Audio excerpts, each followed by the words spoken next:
Desde el año 65, en la Universidad de La Habana y en las diferentes escuelas, se venían realizando una cantidad de depuraciones morales.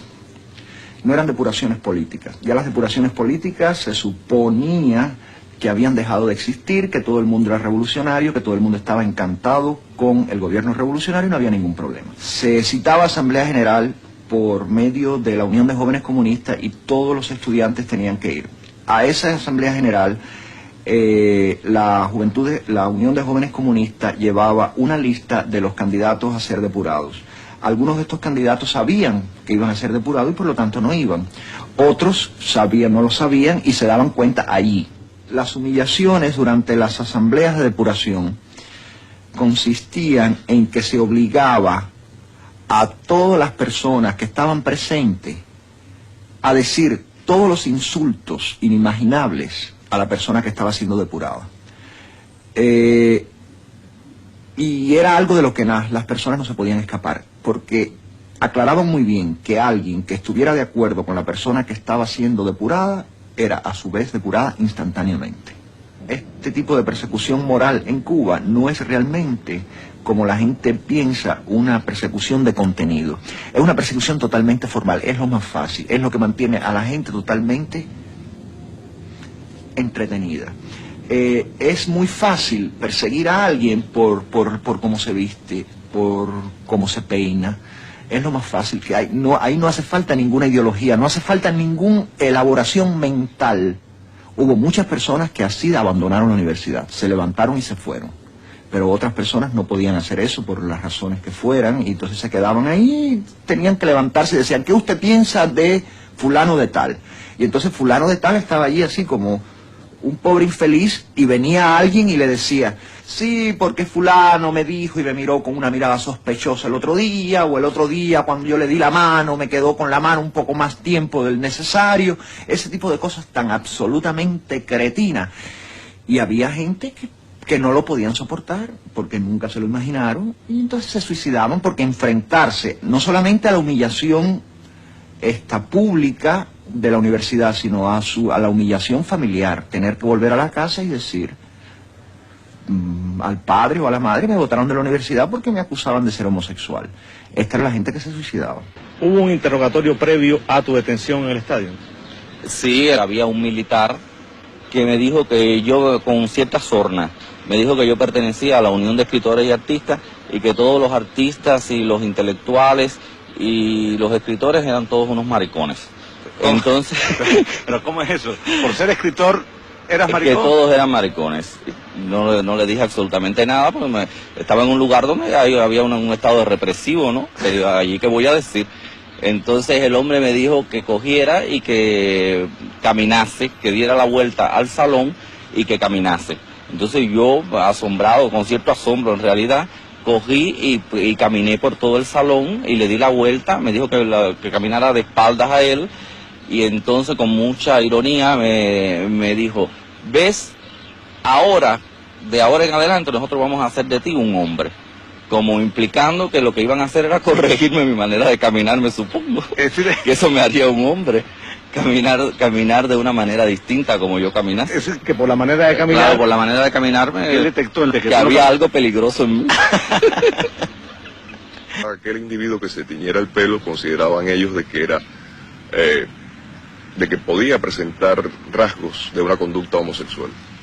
UMAP son las siglas, la abreviatura de Unidades Militares de Ayuda a la Producción. Ellos llamaban a la gente, el gobierno llamaba a la gente como si fuera para el servicio militar.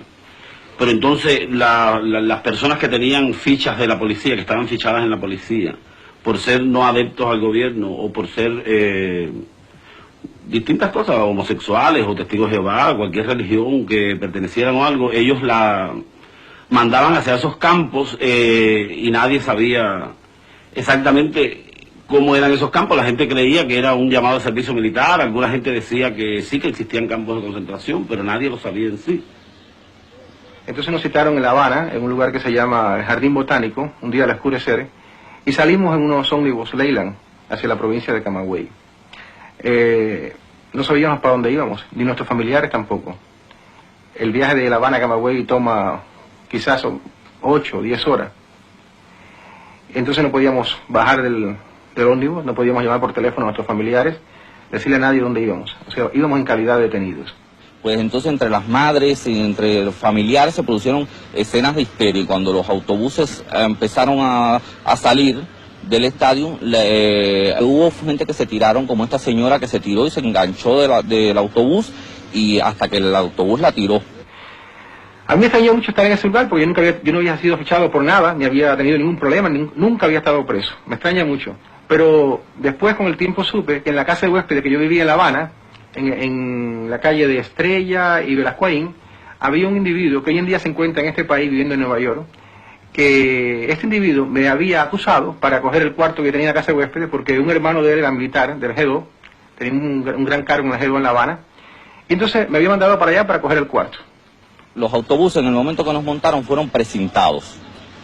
O sea, prácticamente la parte de atrás fueron precintados, entonces no nos dejaron bajar a hacer ningún tipo de necesidad ni nada. Entonces la gente se cagaba, se orinaba, hacía todos sus tipos de necesidades en la parte de atrás de los autobuses. Entonces durante toda la noche habían unos olores horribles. A veces parábamos en los pueblos y la gente pedía por las ventanas, las ventanillas, hacía señas para que le dieran agua porque no nos daban nada. El trato era malo desde el momento en que llegamos, por ejemplo, al estadio de, creo que era Minas o Lugareño, no sé, porque llegamos como a las 4 de la madrugada. Ya en sí, el trato de que ya se le dio allí a la gente ya era un trato típico de un régimen fascista, ¿no? Habrían unas 12.000 o 15.000 personas allí en el estadio. Entonces estaba todo rodeado de reflectores porque no era todavía de madrugada. Bueno, eso es lo que le ha copiado Pinochet, porque Pinochet en realidad lo ha copiado de Cuba, porque eso sucedió en Cuba. Bueno, ellos decían que eso era un proyecto de rehabilitación a las personas que no simpatizaban con el régimen y que también ahí habían otras personas que estaban consideradas lacra social, que eran lumpen, que eran homosexuales, que eran prostitutas, que eran acá o eran allá. ¿Por qué el problema de eso? Los campamentos tenían cercas que en los primeros días en algunos campamentos estuvieron electrificadas. Luego hubo una protesta tan grande de la misma gente que veía aquello que le quitaban la electricidad. También le quitaban la electricidad, a veces de día y de noche la ponían. O sea que no era una cosa regular que tuvieran electricidad todo el tiempo. Pero además ellos se encargaban de decirte que las cercas tenían electricidad. O sea que tú no sabías en qué momento la tenían o se la quitaban. Decía Unidad Militar 2269. Y entonces tenía una pancarta enorme, un cartelón que decía: el trabajo os hará hombre, una frase de Lenin. Entonces fue que yo me acordé realmente de aquella frase que decía Salvatore Quasimodo, que estaba de entrada en el campo de concentración de Auschwitz, que ponían: el trabajo os hará libres. Ahí dormíamos y la comida era muy mala, ahí la comida era horrorosa. Pero nos decían que no había arroz porque el barco no venía de China. Nos levantábamos a las 6 de la mañana, teníamos que hacer ciertos ejercicios para ir al campo. La idea realmente era que nosotros produjésemos.